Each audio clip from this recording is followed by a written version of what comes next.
Hello friends, मैं आपका दोस्त इकबाल अंसारी। आज मैं आया हूं आपके लिए महाराष्ट्र शिक्षक पात्रता परीक्षा का विषय मराठी का वीडियो लेकर। वीडियो में आगे बढ़ने से पहले मैं आपसे रिक्वेस्ट करता हूं कि इस वीडियो को लाइक कीजिए, इस मेरे चैनल को सब्सक्राइब कीजिए ताकि जब भी नया वीडियो अपलोड हो आपको फौरी नोटिफिकेशन मिल जाए। और वीडियो कैसा लगा लाइक और कमेंट करके ज़रूर बताएं। आपके वीडियो लाइक्स और कमेंट ही मेरे लिए वीडियो बनाने में मोटिवेशन साबित होते हैं। तो आज देखते हैं हम मराठी में वाक्याचे प्रकार। मराठीत वाक्याचे दोन प्रकारात वर्गीकरण केले जाते: अर्थावरून पडणारे प्रकार, स्वरूपावरून पडणारे प्रकार। अर्थावरून पडणारे प्रकार आज आपण पाहणार। यामध्ये 4 प्रकार आहे। एक विधानार्थी वाक्य, ज्या वाक्यात केवळ विधान केलेले असते यानी जिसमें सिर्फ सादा सा बयान हो और इसके लास्ट में एक फुल स्टॉप होता है, जैसा कि हा गुलाब सुंदर आहे, मी आंबा खातो, ती पुस्तक वाचते। प्रश्नार्थी वाक्य दूसरा प्रकार आहे, ज्या वाक्यात प्रश्न विचारलेला असतो यानी कि वो जुमला जिसके अंदर सवाल पूछा होता है, इसके आखिर में सवाल या निशान होता है पहचानने के लिए। जैसा कि इसके एग्जाम्पल है, गुलाब सुंदर आहे का, तू आंबा खाल्लास का, ती कोणती पुस्तक वाचते।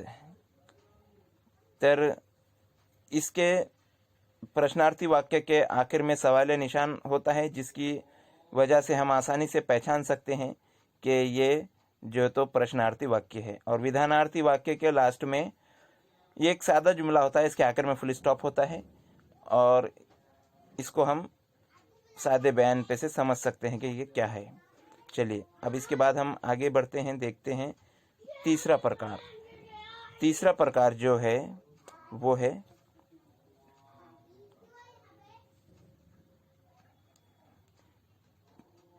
उद्गारवाचक वाक्य, ज्या वाक्यामध्ये आपल्या मनात निर्माण झालेल्या भावनांचा उद्गार काढलेला असते या वाक्याचे शेवटी उद्गार चिन्ह असते, यानी कि ताज्जुबिया जुमला। ऐसा जुमला जिसके अंदर अपना जो है तो एक्सप्रेशन, अपने जज्बात बयान किए जाते हैं और इसके लास्ट में जो है तो उल्टा आई की तरह जो निशान होता है वो लगा हुआ होता है, जिससे हम पहचान सकते हैं कि ये जुमला उद्गारवाचक वाक्य है। जैसे कि इसके 3 एग्जाम्पल मैं आपको बताता हूँ। हा गुलाब किती सुंदर आहे, शाबास, टीटी पास झालास, कोण ही गर्दी। चौथा प्रकार आहे आज्ञानार्थी वाक्य, ज्या वाक्यामध्ये आज्ञा, आशीर्वाद, विनंती, उपदेश, प्रार्थना इत्यादी गोष्टीचा बोध होते। या वाक्याच्या शेवटी ही पूर्णविराम असते, यानी कि ऐसा वाक्य जिसके अंदर कोई हुक्म हो, दुआ हो, रिक्वेस्ट हो या नसीहत हो, उसे आज्ञानार्थी वाक्य कहते हैं। जैसा कि सुंदर गुलाब दे मला, तो दरवाज़ा बंद कर, देव तुझे भले करो, कृपया शांत बस, देवा मला टीटी पास कर। चलिए दोस्तों, अब इसके ऊपर हम एक टेस्ट ले लेते हैं 8 सवालात का। आप इस वीडियो को पॉज कर पेन और नोटबुक ले लीजिए और सही जवाब को अपने पास नोट डाउन कर लीजिए। मैं आपको सवाल बोलूँगा, उसके बाद आपको 10 सेकंड दूंगा और 10 सेकंड के बाद मैं आपको सही आंसर बता दूंगा। तब तक आप अपने पास आंसर लिख लीजिए और देखते हैं कि लास्ट में आप कितने सही आंसर दे पाते हैं, ताकि इससे हमारी एक प्रैक्टिस भी हो जाए। तो चलिए दोस्तों, जल्दी से वीडियो पॉज कर आप नोटबुक लेकर रेडी हो जाइए। चलिए अब आते हैं पहले प्रश्न पर। पुढील वाक्याचे प्रकार ओळखा। तुझी शाळा कुठे आहे? 1 प्रश्नार्थी वाक्य, 2 उद्गारार्थी वाक्य, 3 विधानार्थी वाक्य, 4 आज्ञानार्थी वाक्य। दोस्तों इसका आंसर है 1 प्रश्नार्थी वाक्य। दूसरा, किती मोठी आहे तुझी शाळा? 1 प्रश्नार्थी वाक्य, 2 उद्गारार्थी वाक्य, 3 आज्ञानार्थी वाक्य, 4 विधानार्थी वाक्य। बताइए दोस्तों आंसर क्या है? लिख लिया आपने? इसका आंसर है 2 उद्गारार्थी वाक्य। प्रश्न तीसरा, दररोज शाळेत जा। 1 प्रश्नार्थी वाक्य, 2 विधानार्थी वाक्य, 3 उद्गारार्थी वाक्य, 4 आज्ञानार्थी वाक्य। दोस्तों इसका सही जवाब है ऑप्शन नंबर 4, माझी शाळा घराजवळ आहे. 1 प्रश्नार्थी वाक्य, 2 विधानार्थी वाक्य, 3 उद्गारार्थी वाक्य, 4 आज्ञानार्थी वाक्य। तो लिख लीजिए दोस्तों, इसका सही जवाब क्या है। इसका सही आंसर है ऑप्शन नंबर 2 विधानार्थी वाक्य। प्रश्न 5वां, पुढील वाक्यांचे प्रकार ओळखा। शिस्तीने वागावे।